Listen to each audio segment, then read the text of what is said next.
Self doctor Namita Srivastava और आपका ये सब्जेक्ट है information technology and business communication.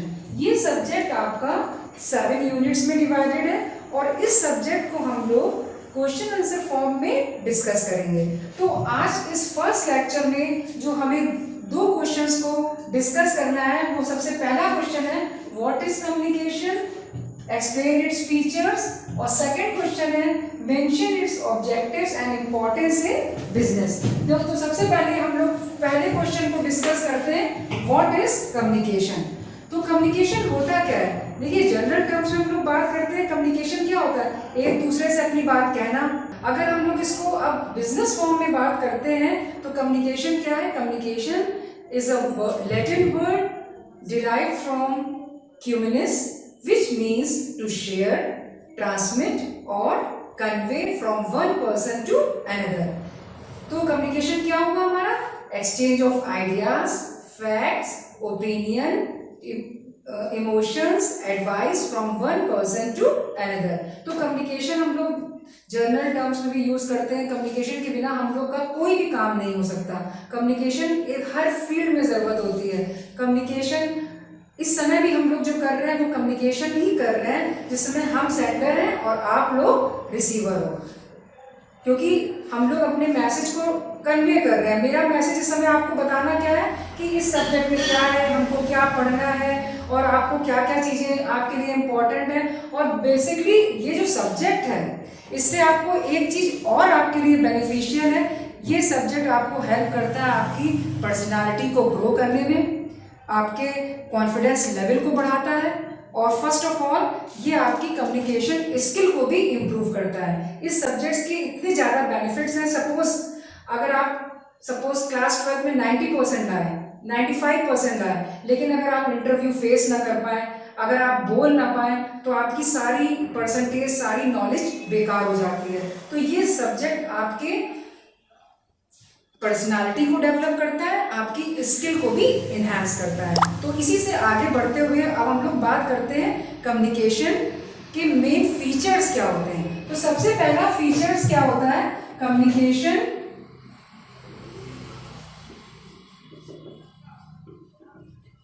Is two way process. सबसे पहला फीचर जो कम्युनिकेशन का होता है, communication is a two way process.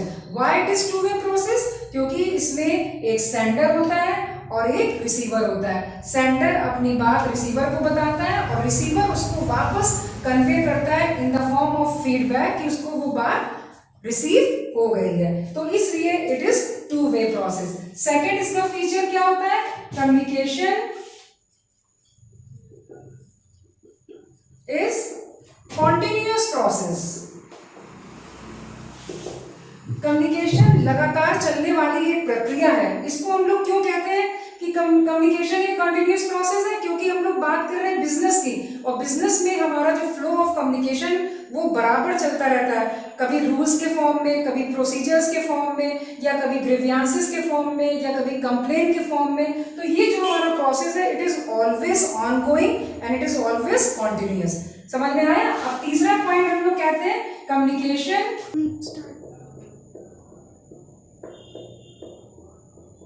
Now third point is communication is universal process. अब इसको यूनिवर्सल क्यों कहा गया है या इसको सर्वव्यापी क्यों कहा गया? क्योंकि ये हर फील्ड में इसकी जरूरत होती है, चाहे वो बिजनेस हो, चाहे वो कोई फर्म हो, चाहे वो क्लिनिक हो, चाहे बैंक हो, चाहे घर हो। बिना कम्युनिकेशन के कोई भी काम हम अपना पूरा नहीं कर सकते। अब हम लोग आते हैं फोर्थ पॉइंट पे। फोर्थ पॉइंट में कम्युनिकेशन क्या होता है हमारा? Communication is goal oriented. Goal oriented, देखिए कोई भी काम हम लोग करते हैं, आज आप लोग पढ़ रहे हो तो आपका गोल ये है कि आपको अच्छे नंबर लाने हैं, आगे चल के कुछ करना है। तो इसी तरह बिजनेस में भी अपने टारगेट को पूरा करने के लिए एक गोल बनाया जाता है, जिसको हम लोग उसको पूरा करते हैं। अब हम लोग बात करते हैं फिफ्थ। जब आपने देखा कम्युनिकेशन इज गोल ओरिएंटेड, अब हमारा नेक्स्ट पॉइंट है कम्युनिकेशन में भी ओरल, रिटन और जेस्चरल। अब इसका मतलब क्या होता है? कम्युनिकेशन हम ओरल भी कर सकते हैं, रिटन भी कर सकते हैं, और in the form of gestural means हम नॉन वर्बल कम्युनिकेशन का भी यूज कर सकते हैं, like sign language, body language या expressions, facial expression, body posture, gesture, तो ये सारी चीजें आती हैं हमारी जेस्चरल में। अब हम लोग बात करते हैं नेक्स्ट पॉइंट की, कम्युनिकेशन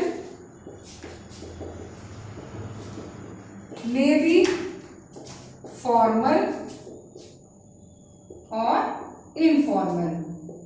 अब नेक्स्ट इसकी फीचर ये होती है कि कम्युनिकेशन में भी फॉर्मल और इनफॉर्मल। अब फॉर्मल और इनफॉर्मल का मतलब जहां पर हम लोग रूल्स एंड रेगुलेशंस यूज करते हैं उस टाइप ऑफ कम्युनिकेशन को बोलते हैं फॉर्मल, और जहां पर हम लोग रूल्स एंड रेगुलेशंस नहीं यूज करते उसको हम लोग बोलते हैं इनफॉर्मल कम्युनिकेशन। अब नेक्स्ट जो उसकी विशेषता है वो कि कम्युनिकेशन के लिए प्रॉपर मीडियम होना चाहिए। जब भी हम मैसेज किसी को कन्वे करते हैं तो हमें सिलेक्शन ऑफ चैनल सबसे इंपॉर्टेंट फीचर है हमारा, कि हम किसके थ्रू मैसेज भेज रहे हैं। हम ओरल फॉर्म में भेज रहे हैं, रिटन फॉर्म में भेज रहे हैं, या हम कोई लेटेस्ट टेक्नोलॉजी यूज कर रहे हैं, लाइक कोई मशीन यूज कर रहे हैं, फैक्स मशीन यूज कर रहे हैं, ईमेल के थ्रू भेज रहे हैं। तो व्हाटएवर हम जिस तरह भी मैसेज भेजते हैं तो उसके लिए सबसे इंपॉर्टेंट है कि हमारा प्रॉपर मीडियम हो। फिर नेक्स्ट जो इसका फीचर है, हमारा प्रॉपर मैसेज हो। प्रॉपर मीडियम के बाद कम्युनिकेशन की एक और विशेषता है कि कम्युनिकेशन में एक प्रॉपर मैसेज होना चाहिए। मैसेज प्रॉपर का मतलब कि जब भी हम कोई मैसेज फ्रेम करें वो मैसेज हमारा कंप्लीट होना चाहिए। कभी भी आधा अधूरा मैसेज हमको ट्रांसफर नहीं करना चाहिए। तो हम लोग ये बात करते हैं कम्युनिकेशन के फीचर्स की। आई थिंक आपको समझ में आ गया होगा। एक क्वेश्चन डिस्कस कर रहे थे अभी हम लोग, what is communication and explain it's features. अब इसको हम कंक्लूड करते हुए आपको एक बार फाइनली फिर बता दें कि कम्युनिकेशन क्या होता है। तो communication is exchange of ideas, fact, emotions, advice from one person to another. देखिए अभी हम लोग ने डिस्कस किया what is communication and its features. अब हम लोग बात करते हैं मेन एलिमेंट्स ऑफ कम्युनिकेशन के। तो main elements of communication basically 5 होते हैं। अगर हम लोग नॉर्मल टर्म्स में बात करें आपके और हमारे बीच की, तो इसमें हम लोग मोस्टली 5 एलिमेंट्स का यूज करते हैं। जैसे सपोज अभी I am sender and you are receiver, क्योंकि आप हमारी बात सुन रहे हो। और मैसेज क्या है? मैसेज हमारा ये है कि हम आपको इस सब्जेक्ट के बारे में नॉलेज प्रोवाइड कर रहे हैं। मीडियम इस समय हम कौन सा यूज कर रहे हैं? That is oral communication. तो 3 एलिमेंट्स तो आपके ये हो गए, आई एम सेंडर, मैसेज क्या है हमारा कि हम आपको इस सब्जेक्ट के बारे में नॉलेज दे रहे हैं या उस सब्जेक्ट को एक्सप्लेन कर रहे हैं। मीडियम हम कौन सा यूज कर रहे हैं? That is oral communication, and you all are receiver. तो 4th एलिमेंट हमारा क्या हुआ? रिसीवर। उसके बाद हमने आपको इस सब्जेक्ट के बारे में बताया और आपसे अब पूछना शुरू कर दिया, बताइए इसका मतलब क्या होता है। तो वो हमारा क्या हुआ? फीडबैक, कि हमें पता चल जाए कि जो भी हमारा मैसेज है वो ठीक से रिसीवर के पास पहुंचा कि नहीं पहुंचा। ये हम लोग जनरल टर्म्स में बात कर रहे हैं कि हमारे ये 5 एलिमेंट्स होते हैं। अगर हम लोग अब बिजनेस व्यू से देखें कि कम्युनिकेशन प्रोसेस को हम लोग कैसे कंपनी में या बिजनेस में यूज करते हैं, तो सबसे पहले आप देखिए होता है सेंडर। सेंडर कौन हुआ? अगर हम लोग बात कर रहे हैं बिजनेस की, तो manager will be the sender. अब मैनेजर ने क्या किया, उसके दिमाग में कोई मैसेज आया तो उसने उस मैसेज को इनकोड कर दिया, इनकोडिंग की, मैसेज को उसने फ्रेम किया और उसको अपने दिमाग में जो भी मैसेज उसको कन्वे करना है, लोगों को बताना है, अपने सबऑर्डिनेट को बताना है, तो वो मैसेज को पहले इनकोड करेगा। इनकोड करने के बाद वो मैसेज को फ्रेम करेगा।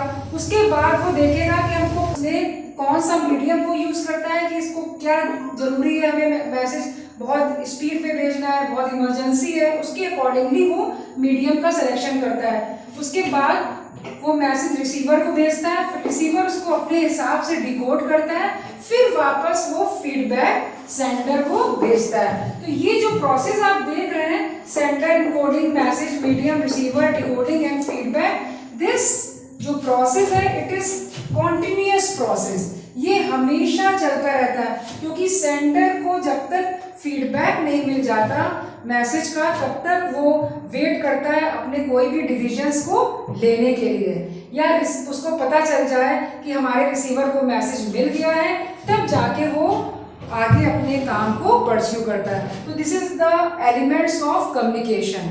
क्लियर है? अब हम लोग बात करते हैं कम्युनिकेशन की इम्पोर्टेंस क्या है बिजनेस में। कम्युनिकेशन की वही इम्पोर्टेंस है बिजनेस में जैसे कि हमारी बॉडी में ब्लड की है। सपोज अगर हमारी बॉडी में ब्लड किसी पार्ट में रुक जाता है या काम करना बंद कर देता है तो वो पार्ट हमारा फंक्शनिंग करना खत्म कर देता है या वो पार्ट हमारा काम ठीक से नहीं करता।